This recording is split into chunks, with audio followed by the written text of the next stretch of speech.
Hi guys, welcome back to the Big Sew Along, where today I have 2 pairs of pants and finally a Gia to share with you. I finally finished my Gia this week. I made it in this white embroidered cotton voile or lawn maybe that I showed you guys a few weeks ago. I really didn't know what I was going to do with it. I originally thought it was going to be pants, and then I decided not to do pants, blah, blah, blah. And then I was making this, I really wanted to make this Gia, and I had this linen laid out for it. And then I had to make a pair of black pants for something. And I thought, oh my God, how cute would this be in that embroidered voile? So that's what I did. I had a couple of issues with this dress. Mostly they were my own issues and not the pattern. I will say in terms of the pattern, it's long. So I had to shorten mine by 4 inches, and I had to shorten it from I should have shortened the pattern, but I didn't because I forgot. Which means that after I cut my pieces out, they were all too long, really too long. Which means that I had to go back to the cutting table and move the pattern down and try just to recut the top so that I didn't interfere with my border print, my embroidery along the border. That in turn resulted in my having armholes that were a little too big. I think I did a fine job of camouflaging that, and I'll show you guys a clip here in a second, or at the end of this video you can see the clip. But I actually think, I think the sleeves actually came out okay. The other thing that was a problem for me was I decided to do the bound neck hole and the bound armholes. The pattern instructs you to do this either as bound edges or to just leave them raw. When I put my bindings on, I tried to do something clever and have a raw edge of the binding lay on the front. So the actual edge of the dress was bound, but then the raw edge of the binding, which is cut on the bias so it wouldn't fray crazy, would be exposed here. And after I got finished, it was really weird. It was rolling, that bias binding, the bottom of it was rolling up in a weird way. So I had to remove all of that. I unpicked my bindings, and I didn't have enough fabric to do them again in white, but I did have some black lightweight cotton fabric, so I did them in black. I'm actually much happier with that. But again, what I was going to say about the dress is, so it's long, so be aware of that before you cut. And also, I have a feeling that the armholes would have been big anyways. I can't say that for sure because, as I have just described, I messed my pattern up, and so of course I had to fix that. But just for, as usual, double check your armholes. I felt like the neckline in this one was perfectly fine. You gather the front part so that it's as gathery as you want. That means that you can make it wider or narrower. I gathered mine up so that the gathered portion was about 3 inches, and I really like it that way. The rest of this pattern is so ridiculously simple, you guys. It's literally 2 shoulder seams, a front seam, and a back seam. End of story. So I might have actually filmed a little bit of the sewing this. If I did, I'll stick that in here. So instead of having a front piece and a back piece for your Gia, you're going to have 2 pieces, but they're going to be a right side piece and a left side piece. They're both cut on the fold, so your fold line is over here on this edge for both pieces. So one side is going to look like this. You're going to place this against the fold. You're going to have a wide, really wide neckline right here. And then you're just going to cut one of those on the fold, and then the other one is this same piece. I just folded mine up, but you can trace it off if you want. I just don't like doing that. The other piece, which will be, one is the right, one is the left. It really doesn't matter, I don't think, which is which. Just make sure that you get one of each, and that your pattern, if you're using a pattern fabric, that the pattern is going the way you want it to. So And the other side will look like this, and this is the part that will be placed on the fold. For both pieces, to start with, this will be a fold, so you don't have to worry about a center side seams. But for both pieces, you're going to want to sew this shoulder seam first. So you'll have two pieces. One that looks, I'll show you in just 1 second. And then you're going to want to, on the wider piece, whichever one that is for you, you're going to want to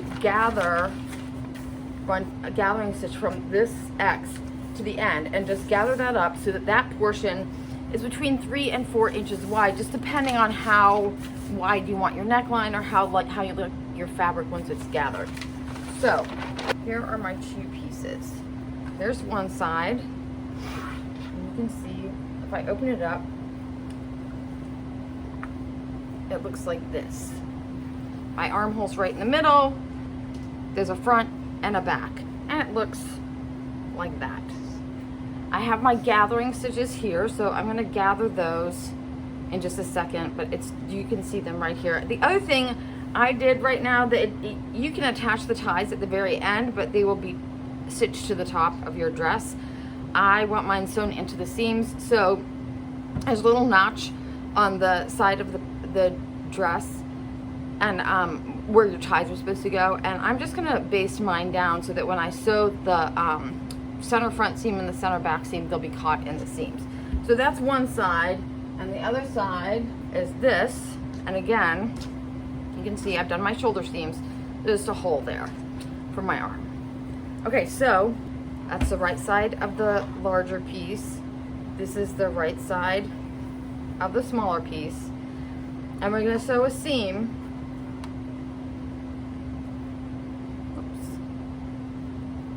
from here. I'm not gonna get my tie stuck in there. From here to where these two should pretty much end right at the same point. You'll see a little curve there. You're gonna have two raw edges here, which we can deal with later, but both of the front and the back seam are exactly the same. It's gonna go from the top here just to the end of that little corner. And you'll be able to tell because it actually curved off to the side there. So that is my Gia dress. I'm, at the end of the day, extremely happy with it. I really love it. The only thing I don't love about it, and of course there's always something, the cotton voile, as everybody knows, cotton sticks to stuff. So it's not actually the best layering piece for any of my pants, because most of my pants are linen or cotton, and so it sticks to that. But you know what? I don't care. I really love it. It would be better in a slipperier fabric or something that just didn't have like that grip, but c'est la vie. Next up, the other thing I made was I made two pairs of pants, none of which were my Diane Erickson Capitola pants. Those are unfortunately still cut out and sitting on my cutting table, but I'm gonna get to them. Back to what I did do. I made a pair of Oprah pants, and I haven't made these for ages. I made one pair of these a few years ago, and I made them in a white double gauze cotton.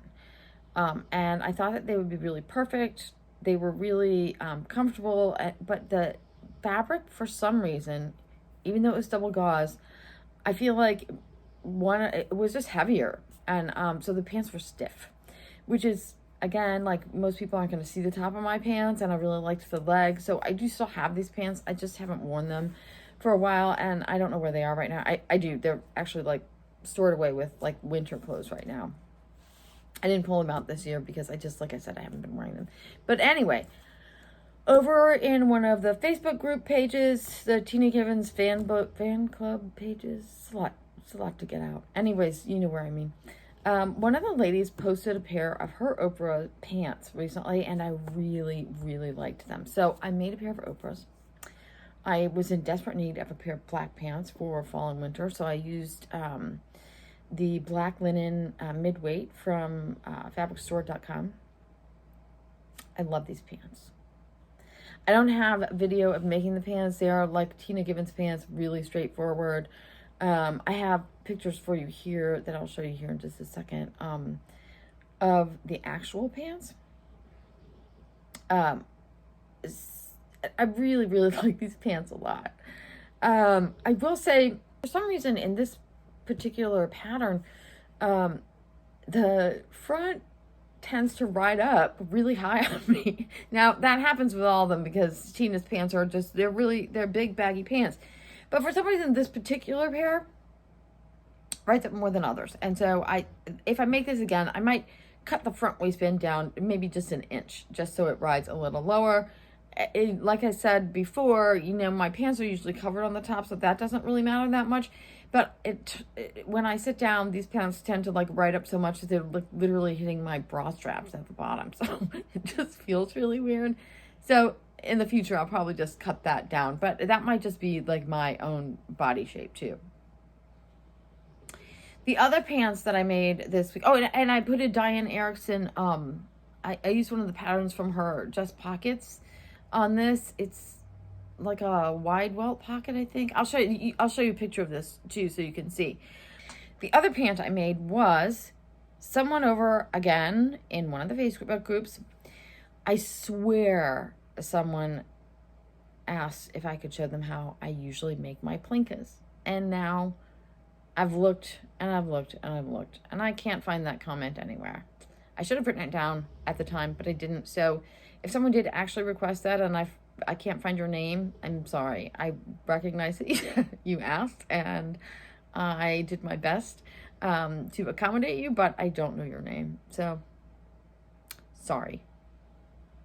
If nobody did request that, well then, oops, you're getting it anyway. So the Plinka pant that I usually make is, I usually make it with a slightly narrower leg for a couple of reasons. I don't always like the super wide leg. I mean, I like it, but sometimes I just want it to be a little bit narrower. I also found that because the Plinka pant is cut like a straight, almost like a tube from the top of the crotch line to the hem, it takes up a lot of fabric. And I found that if I curve that out from the crotch line down to the hem, so you remove a fair amount of that fabric on the inner leg, then when I lay my pattern out, I can lay this like this so that they're opposite directions. One side, then the other side, if my fabric is wide enough. And that way I can save a little bit of fabric. It just doesn't take as much fabric. It doesn't always work. It doesn't work usually if I have like any kind of a pattern or a stripe or anything like that. It certainly won't work if you have a nap to your fabric, but I usually make these pants out of solid linen or something like that. So here I have a quick video to show you just how I cut my pattern out. Before I get to that though, I just want to say, and I think I said this before when we did our first Plinka hack like a few weeks ago. On this pattern, it may or may not have designated seam allowances. I could never find one. I always sew this with a 1/2 inch seam allowance. And that's how I achieve these results. So just so you know, that's what I'm doing. You're going to have to measure the pattern, I guess, and see what is going to work for you. I did add a ruffle to the hem of this one. I don't always do that. Sometimes I just leave it plain. Sometimes I hem it up and pleat it a little bit. This time I added a ruffle, and I used, just as a reference, the ruffle, the large ruffle that's included with the Plinka pant, which is 5 inches wide. In the directions, you're instructed to cut like like whatever it is, the length that they want, by 5 inches, and they want you to cut 4 of them. So you have 2 panels, 1 panel for each side of each leg. 2 panels per leg, you get it. I usually don't do that because the outside seam of the outside doesn't have a seam in these pants, so I don't usually like to have a ruffle with a seam in it there. Sometimes I have, if I, for fabric reasons, I'm having a hard time talking today. If I'm limited but in my fabrics and I need to make a seam in the side, I will. I just usually try not to. In this particular case, I did not put a seam there. So whatever this particular ruffle is 5 inches wide, and it is twice the width of my pant leg opening. That's how I make it. So I didn't know when I first started making these pants. I made them all together, and then I looked in the mirror and decided how much room I needed to cut off for my ruffle. It turned out that I cut off 4 inches. That was a really long way to go to say that I cut off 4 inches at the bottom of this pant at the end of the day, so that I put a 5-inch ruffle on there, and it was almost exactly the same length as it was before I put the ruffle on. Okay, now I'll send you over to the video where you can take a look at my alterations. So this is our Plinka pant there we go, as printed. Looks exactly like that. So to do my alterations for the one I usually do, I start with a couple of things. I've cut out the medium here. However, on this inner leg, I cut a small. So this is the extra small and the small. Up here on the crotch, I have the extra small, and I've cut it on the medium. The waistband is all the same. They're all almost exactly the same, so I just cut it there. I'm a little bit short, so I cut it on the small.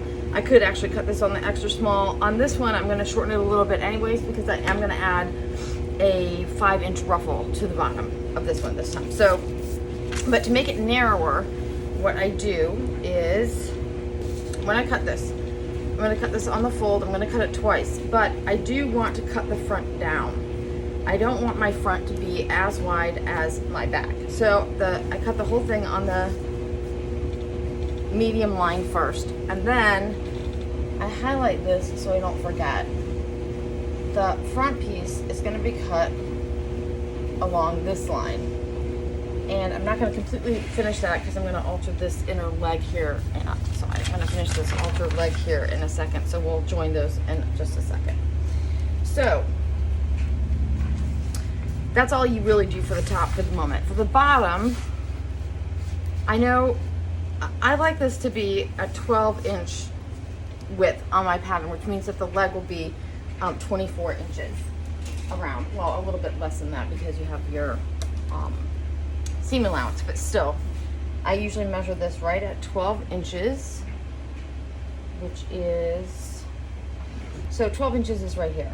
This may change when we put our curve in, but right here at the 12-inch mark, I'm just going to draw a straight line, and I'm making it 2 inches.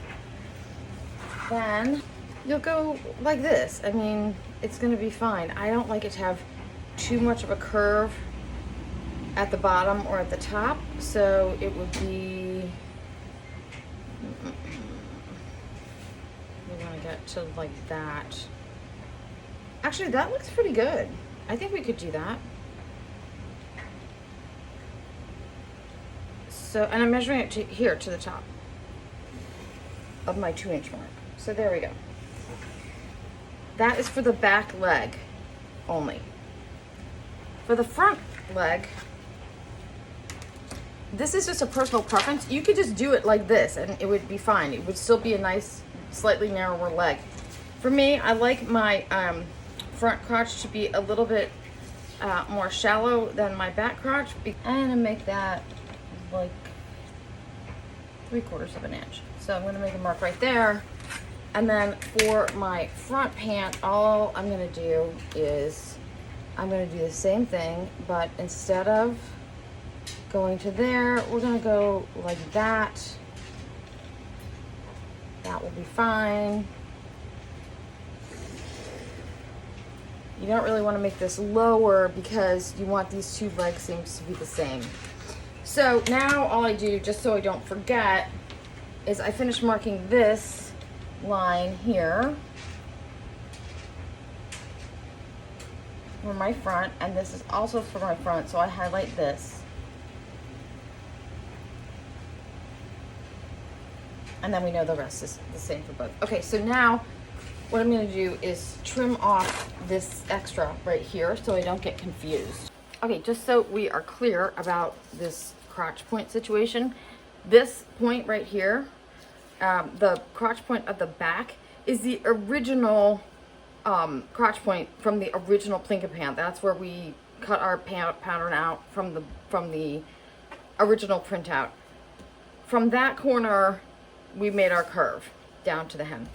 This front the front crotch point is about 3/4 of an inch in. You can see on here if you wanted to, like this almost lines up with the next size line. So you could technically just use, which would be right here. You could use that for your front crotch line, and then just draw that back in, just like we did with this one that we made up. But the back crotch line, just so you are aware, is nothing was cut off of the back crotch line. That is the original, from the original pattern. All right, now we're gonna go get our fabric ready. Okay, here we have our pattern piece laid out on top of our fabric. And all we're gonna do for the moment, we're gonna cut this twice. And on this particular go, we're cutting around the outer edges. We're ignoring our highlighted pieces, our highlighted lines altogether. We're not gonna do anything with those at the moment. Right now, we're just going to cut around the perimeter. For my ruffle on this pant, I want to use this selvage edge for the hem of my ruffle. So I'm gonna cut my strips here. The original pattern calls, the strips for the ruffles on the original are, 5 inches wide. And my pant, the circumference of my pant leg is roughly 24 inches around. So I'm gonna cut my strips along this selvage edge. I'm gonna cut them at 5 inches wide and 48 inches long. Of course, I need two of them. Okay, so next up, we have to cut the front of these pants, which we know we want to be different than the back. So I'm gonna place my two pieces right sides together. Right now, the front and the backs are exactly the same, so it doesn't matter which is which, just make sure you have the right sides of your fabric together. I'm gonna lay my pattern back down. It's matching up nicely. And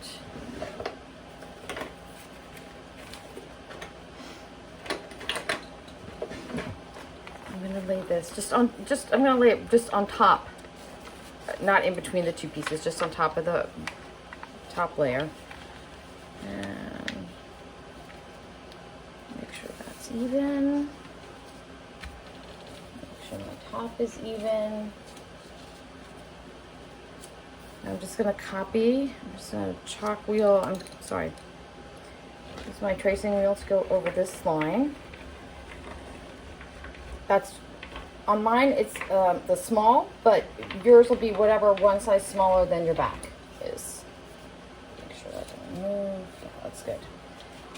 Okay, now I'm gonna do the same thing down here with this line. I'm just gonna slide this under here. And I just want to be sure that those things aren't moving, because we really need our lines to match up.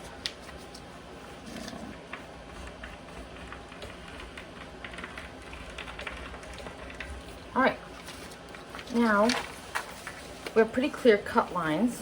Okay, so now we're just going to cut that right off.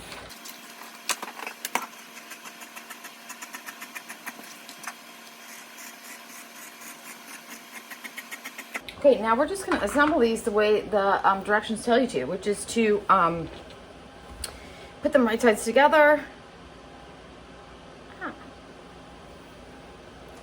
So your inseam, put one pant in front of the inside the other, so your crotch seam, and then I'm going to try mine on before I figure out what I would want to do with my hem exactly, because I don't know how long I need my pants to be before my ruffle's on. I just want to check it first. So I have some pictures of these pants too. I'll show you here, just so you can see how they look. And in both these and in also the Oprah that I showed you a little while ago, obviously these pants are not like styled or anything. I usually wear them with like tunics and boots and whatnot, you know. But I really wanted you to be able to see the actual shape of the pants, so I just threw them on with my t-shirt and slippers. And there you go. So, okay, that is it for me this week, you guys. Thank you again so much for watching. I really appreciate it. I hope you've enjoyed this. If you have, please hit subscribe and hit like. And again, I will look forward to seeing you guys next week. Bye.